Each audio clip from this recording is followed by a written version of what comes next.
pero me había distraído, menos mal que la batería me ha sacado de la ensoñación. Estaba leyendo el retrato, el encuentro de Montanelli con Sordi.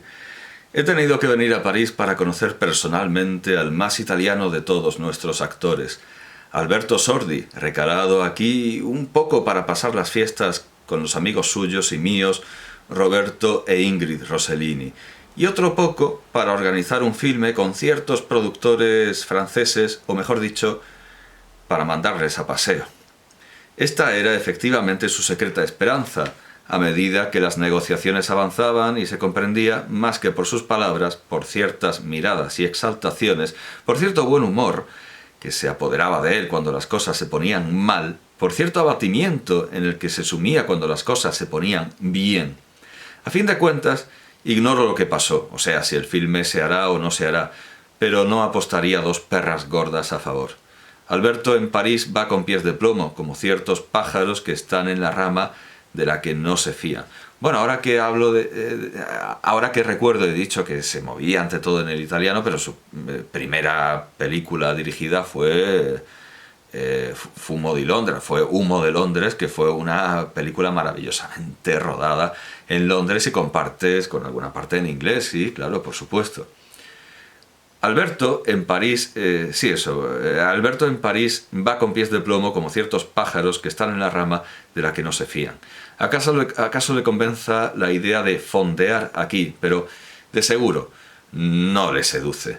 Alguien debe haberle dicho que, llegado ya en Italia al ápice de la carrera, de una carrera que no podía preverse más fulgurante, ya le ha llegado la hora de afrontar experimentos más grandes, europeos e internacionales, colgando los hábitos del dialecto. No juraría sobre la bondad de estos consejos, si bien esté convencido también yo de que Sordi vale infinitamente más de lo que hace, hasta cuando lo que hace, o mejor dicho, lo que le hacen hacer, le haya jugado una mala pasada encasillándole en un repertorio que aquí y allá comienza a estar un poco gastado y que invoca algún remiendo providencial, no cabe duda. Bueno, esto lo escribía al final el remiendo se lo dio él mismo. Se dio ahí unas cuchilladas, unas tajadas y unas puntadas que podemos decir, no que sus mejores películas sean las últimas, sino que en sus últimos años nos estuvo sorprendiendo.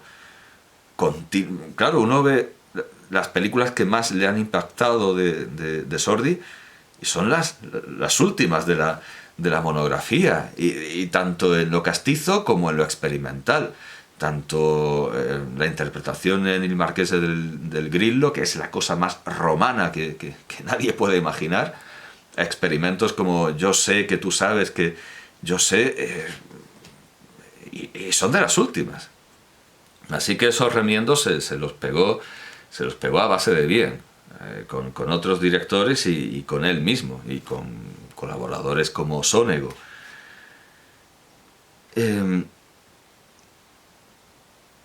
Pero creo que el instinto, haciendo de Sordi un sordo a las tentaciones de París, le preserva mejor que la razón y el cálculo, pues su fuerza reside precisamente en no ser traducible, y aunque renunciase a ello, no creo que lo lograra.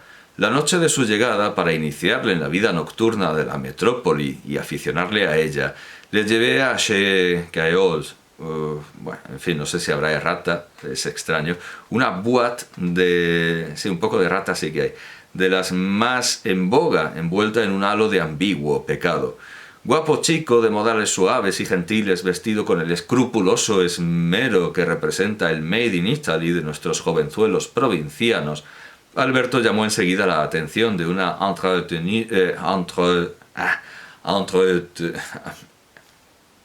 entreneuse que le dedicó cuidados muy particulares. Y como buen castigador de nuestro país, se aficionó a ella enseguida. Yo creo que bastante rata me parece que hay aquí. Sordi ha hecho de ese tipo de seductor, y todos lo recuerdan seguramente, la interpretación más vivaz y colorida. Lo recordó y lo copió cuando en su pésimo francés se puso a cortejar a la chica, echándole a paletadas todos los ingredientes habituales del arte erótico nacional: el alma, el mar, la luna y hasta un poco de hermanas y de mamá. ¿O acaso había perdido el tino y creía en ello también en aquel momento? Es inútil preguntárselo, porque seguramente él mismo lo ignora. Si lo supiese, ya no sería el ejemplar italiano que es. El caso es que al día siguiente Alberto despertó en su habitación de hotel triste y amargado por la muchacha. De las muchas maletas que había traído consigo no había encontrado el valor de abrir más que una, porque, en fin de cuentas, solo anhelaba marcharse. Por las ventanas penetraba un retazo de ese cielo parisiense que los poetas llaman tendre et délicat, pero que a él, acostumbrado al de Roma, le parecía tan solo e irremediablemente gris, agrio, y todo lo más lluvioso. No se atrevía a pedir café por teléfono, un poco porque había experimentado lo impotable que es en Francia y otro poco porque no se fiaba de su propio francés. Para animarse, alargó una mano hacia la chaqueta colgada en el respaldo de la silla, hurgó en el bolsillo, sacó una tarjeta y pidió a la centralita el número que estaba apuntado en aquella. Era el de la Entraîneuse. Al otro cabo del hilo respondió una voz de hombre ronca pero benévola. «Por favor», articuló Alberto, «Mademoiselle Graziella, il est à la maison?» Hubo una breve pausa y luego la voz enronquecida respondió: «Je crois que vous vous trompez, monsieur, ici il n'y a pas de Graziella». Aunque Alberto no entendió precisamente el sentido literal de la frase, comprendió el significado aproximado. Es decir, que el número estaba equivocado, pero la cosa, lejos de desalentarle, le espoleó. «Señor», insistió siempre con su francés aproximado y con un tono de voz que debía serle sugerido por el recuerdo de Rigoletto, después del rapto de Hilda. «Comprendo que usted, como buen caballero, quiera ocultármelo, pero dígame, se lo suplico, si Graziella está ahí, soy su padre». Y sollozó. La voz enronquecida se hizo francamente jadeante en la réplica. «No, Graziella no estaba en su casa. Él no conocía a ninguna mujer llamada Graziella, salvo la de Lamartine». «¿La de Lamartine?», preguntó Sordi con acento esperanzado. «¿Acaso sea ella? Descríbamela». Pero la voz enronquecida replicó con un matiz de indulgencia que no, que de seguro era otra, y que, por lo demás, no podía facilitarle referencias porque su conocimiento de ella era puramente literario. Hubo una pausa, y luego el desconocido, desde el otro cabo del hilo, prosiguió: «Pero, señor, ¿por qué busca precisamente en mi casa a su hija? ¿Qué le hace creer que esté aquí?» «Una tarjeta», respondió prontamente Alberto, «único rastro que ha dejado, donde está su número». Y volviendo a sollozar: «Le ruego, señor, se lo ruego, olvide por un momento sus deberes de caballero y recuerde solamente los que se tienen con un padre abandonado por su hija única. Ella lo es todo para mí en el mundo». Y allí, al teléfono, en aquella habitación de hotel, solo, sin director que le guiase, sin platea que le aplaudiese, estalló en copioso y ruidoso llanto. Hubo otra pausa, más larga otra vez. Después, la voz del desconocido volvió a chirriar en el auricular, con tono de profundo abundamiento. «Comprendo su tragedia, señor. Usted está solo, extranjero en esta caótica ciudad, sin amigos ni parientes a quienes solicitar ayuda. ¿Cuándo fue abandonado por su hija?» «Hace un año». «¿Hace un año?» «Un año hace, señor, es terrible, un año pasado buscando a la hija. La he buscado en todas las calles, en todos los cafés. Decidme dónde, pero nadie sabe contestarme». Y de nuevo, sollozos a granizadas. «¿Se ha dirigido a la policía?», preguntó el desconocido. «Tengo un amigo ahí que ocupa un alto cargo. Si quiere usted ir de mi parte, le acompañaría yo mismo, pero soy viejo y más bien maltrecho de salud». «¿Qué le pasa?», preguntó solícitamente Alberto, dejando de sollozar. «Una artritis deformante», respondió el desconocido con un suspiro de autoconmiseración. «Vaya con cuidado», replicó Alberto. «Una artritis deformante, sabe usted, no es cosa de broma. Hace usted mal quedándose en París con lo húmedo que es. Debería ir a la Costa Azul». «Ya lo sé», contestó el desconocido, «pero no soy bastante rico para trasladarme allí». Había transcurrido una hora desde el principio de la conversación y los dos interlocutores estaban en el primer capítulo de sus autobiografías, que prometían desarrollarse con el ritmo y las dimensiones de una novela río entrecortada de catástrofes y de efectos escénicos.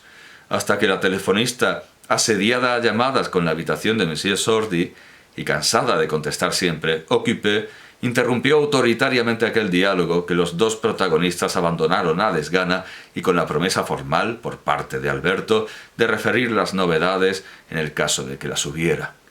En efecto, cuando fui a buscarle al anochecer para llevarle a cenar con los amigos Rossellini, Fulchignoni y Girosi, estaba en la cabina telefónica para informar al desconocido de que había ido a ver a su amigo de la policía, que no le había encontrado porque estaba de permiso para las fiestas de final de año, pero que había hablado con el suplente y que éste se había comprometido a iniciar escrupulosas indagaciones. Ya ve, le oí murmurar al aparato con su francés sumario y en tono plañidero. He aquí otro año nuevo que empieza, un nuevo año sin mi hija, sin mi querida hija. ¡Ah, Graziella, ¿dónde estás? Pero cuando salió de la cabina, no reía en absoluto. No puede usted imaginar, me dijo muy serio y con los ojos brillantes, qué clase de buena persona es ese tal, un pedazo de pan, todo corazón y sentimiento que después de haber aguantado sus desdichas, encuentra fuerzas para preocuparse de las mías. Participa en ellas, pero es que participa de verdad. ¿Y qué hago yo ahora? Le he llamado 12 veces durante el día de hoy. Era verdad. Toda la tarde, en vez de seguir las negociaciones con los productores franceses, Alberto había permanecido cerca de la cabina telefónica para tener al corriente al buen hombre del desarrollo de la situación y proponerle remedios contra la artritis deformante. En vano le propuse una visita al Louvre, una escalada a la Torre Eiffel, una excursión en coche al Bois, un encuentro con René Clair, un coloquio con Cocteau. Al igual que había rehusado comer fuera de la hostería italiana de Peppo, Sordi rechazó toda distracción de aquella broma telefónica aceptada centenares de veces con el pobre Brancati, con Steno, con Flaiano, en los gamberristas socios romanos, pero desarrollado esta vez en sentido patético, como jamás sucede en Roma, donde regularmente suele terminar con un «vas a morir asesinado», seguido de algún epíteto aún más expresivo. Bueno, no lo he dicho con el acento romano, que cambia bastante hasta el sentido. Bueno, seguro, comentaba Sordi al poco, sentado ante un monumental plato de tallarines a la romana. Un filme francés es como un pasaporte para entrar en el círculo internacional. Hay que reflexionarlo antes que decir que no. Y lo reflexionaba. Pero hace falta reflexionarlo también antes de decir que sí. Porque para hacer un filme siempre se necesitan algunos meses. Y algunos meses bajo este cielo. Aquí se interrumpió, miró el reloj y se levantó de un brinco. No, que debo telefonear a ese pobre hombre. No se acostará esperando mi llamada y saber si la he encontrado. Es una buena persona, un pedazo de pan. ¿Qué te parece? ¿Empiezo a prepararle a la buena noticia? Porque antes de marcharme he de darle la buena noticia. De ningún modo puedo dejarle así, con la artritis deformante y encima con la preocupación de mi hija. Sería una marranada. No sé si después lo hizo, pues no he vuelto a verle desde aquella noche. Pero con un acto semejante, por bueno que sea, es más, precisamente porque es muy bueno, dudo bastante que pueda encarnar un personaje francés. Todo cerebro y sintaxis, todo lógica y esprit, aun cuando hable con acento de Toulouse o de Marsella y dispuesto a tomar en serio hasta el telefonazo patético de un desconocido. Bueno, abundamos en esta idea de que precisamente lo que no tiene Sordi es cerebro, pero bueno, definamos cerebro. El cerebro es mucho más que la razón cartesiana. Tengo otra entrevista con Alberto Sordi, no muy distante en el tiempo, es también anterior a la gran monografía de Fava, del 79, es un texto intermedio entre el de Montanelli y el de Fava, es de 1976, es el libro de entrevistas de Luis Pancorbo, Diálogos italianos, en las ediciones Sedmay.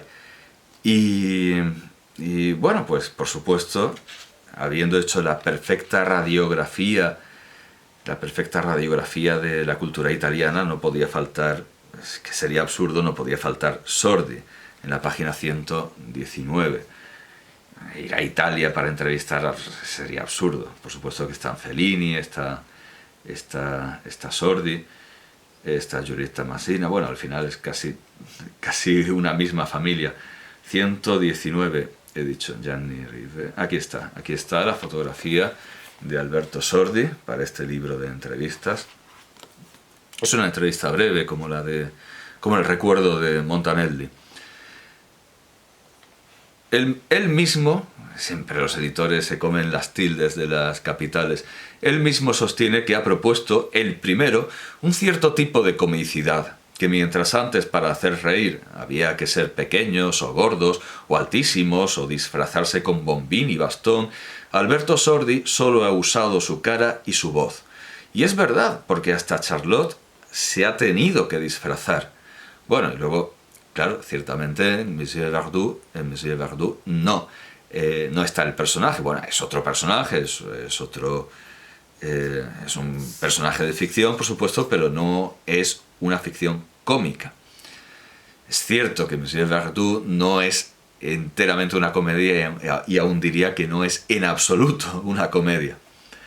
Pero es quizá excesivo, dice Luis Pancorbo, tratar un parangón entre Charlotte y Sordi.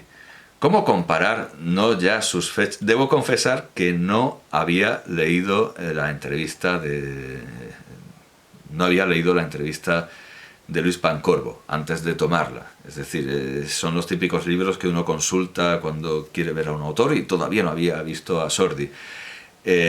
Y yo he hecho con pleno convencimiento el parangón entre Chaplin y Sordi. Vamos a ver cómo lo trata Luis Pancorbo. Pero es quizá excesivo tratar un parangón entre Charlotte y Sordi. ¿Cómo comparar no ya sus fechas, sino las culturas de las que proceden? En Charlotte hay mucho dickensianismo y mucha ácida y triste alegría judío-sajona. Bueno, esto de judío-sajona creo que le puede venir a Luis Pancorbo de una declaración de Chaplin a raíz de sus entrevistas con Einstein y de fotografiarse con Einstein. Creo que algún periodista le preguntó si era judío y él vino a decir algo así: no soy judío, ya me gustaría, pero no. Y trazó los típicos paralelismos, pero yo tengo en común con los judíos esto y lo otro. Es como a Anthony Burgess le preguntaron: ¿es usted homosexual? Y él dijo: no, me hubiera gustado, pero no. Bueno, pues una cosa así dijo Chaplin de ser judío, lo cual es bastante paradójico y cómico porque era gitano. O sea, eso sí lo era. Chaplin sí era gitano. Pero decía: no, sí, ya me hubiera gustado ser judío. Pero bueno, si ya era gitano, ya, algo es algo. Bueno, y por esto le puede venir lo de la alegría judío-sajona. Por estas declaraciones a propósito de encontrarse con Einstein y de que los periodistas pensaran que era judío también por supuesto, por el gran dictador. Porque, claro, muchos periodistas, al ver esa apología del pueblo judío, esa defensa frente al creciente nazismo, que ya estaba bastante crecidito, pero muchos no se daban cuenta, algunos periodistas se pensaban y preguntaron a Chaplin si era judío. Y una clara ambición, sigue hablando de Chaplin, y una clara ambición de dar una vasta interpretación de la condición humana. En Sordi todo es más pueblerino. Soy de Roma, del Trastevere encima, me dice. Y se nota que Sordi es de extracción trasteverina, plebeya hasta la médula. Se nota que Sordi necesita además la comicidad debida al dialecto, o la frase graciosa. Pero, dicho esto, hay que reconocer la maestría de Sordi. Su forma de entender por la vía rápida cómo usar el cine para hacer sátira. Y Sordi es el primer nombre del cine cómico italiano de la posguerra. Bueno, estoy pensando que a Luis Pancorbo le viene inmediatamente a la mente la comparación con Chaplin, pero no la ve muy lograda, porque el libro es del 76. Si hubiera atendido a las películas que, bueno, como la última, la última que se cita en esta entrevista, eso sí, he visto cómo termina, y cita fin que c'è guerra, c'è speranza. Bueno, no sé si la había visto Luis Pancorbo, pero a partir de ese tipo de películas se puede hacer perfectísimamente el parangón con Chaplin. Yo sé que Luis Pancorbo no sabe que yo sé, parafraseando este título de Sordin, yo sé que no sabe, y quizá por eso no le parece tan lograda la comparación, pero si uno conoce ya la enciclopedia completa, ni siquiera la del 79, esta entrevista es del 76. Si uno conoce no ya la enciclopedia del 79, sino la de 2020, creo que puede hacer con bastante tranquilidad el parangón, la comparación entre Sordi y Chaplin. Pero dicho esto, hay que reconocer la maestría de Sordi, su forma de entender por la vía rápida cómo usar el cine para hacer sátira. Y Sordi es el primer nombre del cine cómico italiano de la posguerra, quizá porque Sordi es un poco el retrato del automatón del italiano medio. Esas connotaciones de cinismo, de retranca, de hedonismo, de intriga, de capacidad de arranjarse, o el arte de ir tirando, es el arte de arreglarse, es el título de una de sus películas, en donde de alguna manera se canoniza ese monstruo simpático. O el arte de ir tirando, ayer comunista, hoy democristiano, ayer rojo, hoy negro. En esa película, por ejemplo, cuando fracasa el fascismo, quema el uniforme negro en un horno de panadero. Junto a otros rasgos menos negativos, una cierta predisposición para el romanticismo barato, ese perderse por la estética, representan el italiano estándar, el poco heroico pero extendido burgués de medio pelo de este país. Sordi compendia buena parte de su filosofía, la suya, vital, pero también la de sus personajes en la frase que ya es una muletilla en toda Italia. Boni, state boni, state boni.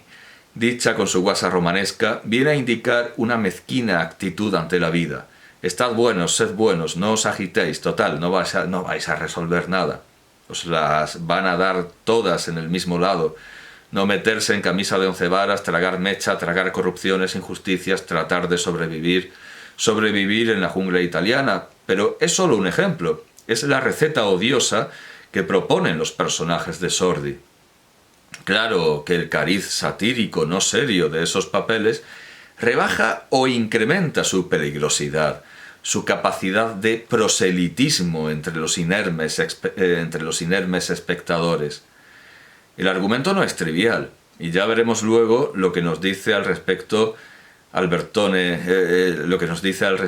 Albertone Nazionale, porque aquí no se andan con chiquitas, y Albertone le consideran una especie de monumento, si no como la Capilla Sixtina, sí como la Torre de Pisa, que algún admirable defecto ya tiene. Es que Sordi es el más mattatore de todos los grandes actores cómicos italianos. O sea, es el manolete de la situación, el indiscutible frascuelo. Luego, apenas luego, vienen los demás de la gran cuadrilla. Tognazzi, Gassman, Manfredi.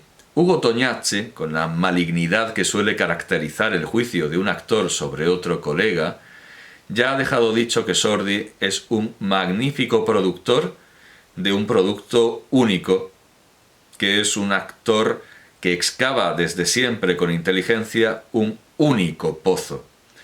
Ahora lo que pasa es que quizá a Tognazzi o a los otros les duele lo bien que bombea Sordi sus recursos, lo bien que espacia sus películas, lo bien que se repite en una palabra, lo bien que se repite, pero luego al final tampoco es que se repite y no se repite, porque como Sordi es la totalidad, cada vez que se repite hace algo diferente. Ha liquidado incluso la figura del director y dirige él mismo sus películas. Esto es algo que le pasaba también a Orson Welles, que daba igual quién fuera el director, al final la película en realidad la dirigía él.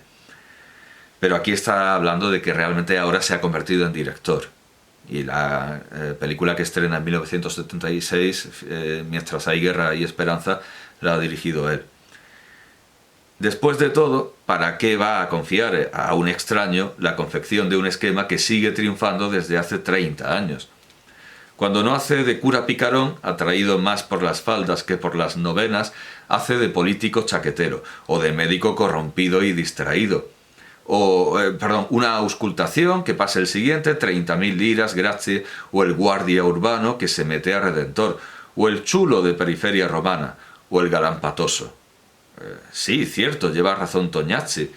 Todos estos son clichés repetidos 1 y 1000 veces por Sordi, pero cuando Alberto Sordi interpreta magistralmente el papel de un ciudadano al que le detienen sin saber por qué un buen día y pasa toda la depravación y la desorganización de las cárceles italianas hasta enloquecer en Detenuto in attesa di giudizio, o cuando interpreta a ese periodista de Vita difficile que denuncia con su anticonformismo un estado de cosas podrido y dictatorial, o cuando es el soldado cobarde y humanísimo de la Gran Guerra, o el traficante de armas Malgré Lui de su última película, entonces ya no se puede hablar del Sordi que se repite como la cebolla, sino de un actor que ha encarnado con fuerza hombres corrientes y molientes, personajes que resisten el tiempo y las veleidades de la taquilla.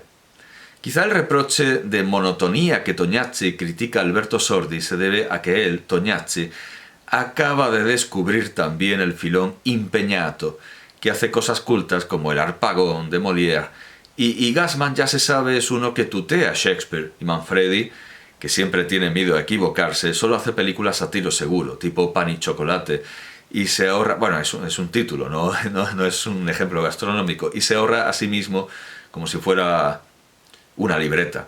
En cambio, Sordi ya va por el centenar de películas, muchas iguales, muchas absolutamente despreciables, sí, quizá, pero es una cuestión diversa. A mí con Sordi me sucede como con Charlotte. Haga lo que haga, siempre me divierte. No tanto por lo que interprete, sino por su mera presencia, su propia semiología. Basta ya su cara mofletuda, algo apepinada, sus ojos implacablemente brillantes de malicia, sus andares guasones, como basta que Charlotte se atuse su bigotillo negro, mueva el trasero y el bastón y camine, como él sabe.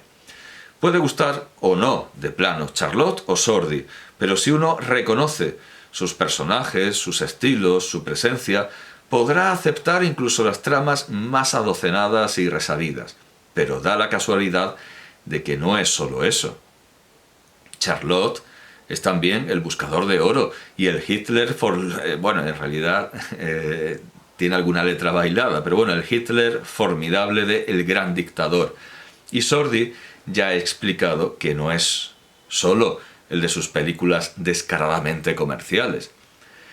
Ha sido muy difícil entrevistar a Sordi y preguntarle un poco de todas esas consideraciones que he esbozado. Sordi quiere privacy. Y las entrevistas ya añaden muy poco a su enorme popularidad, sobre todo en Italia, donde ya digo, Sordi, más que un actor, es un monumento nacional, o una especie de pariente nacional. Algo pinta, algo embrollón, pero patoso y entrañable al mismo tiempo. Me va a ver en el jardín de la productora de su última película. Mientras haya guerra, habrá esperanza.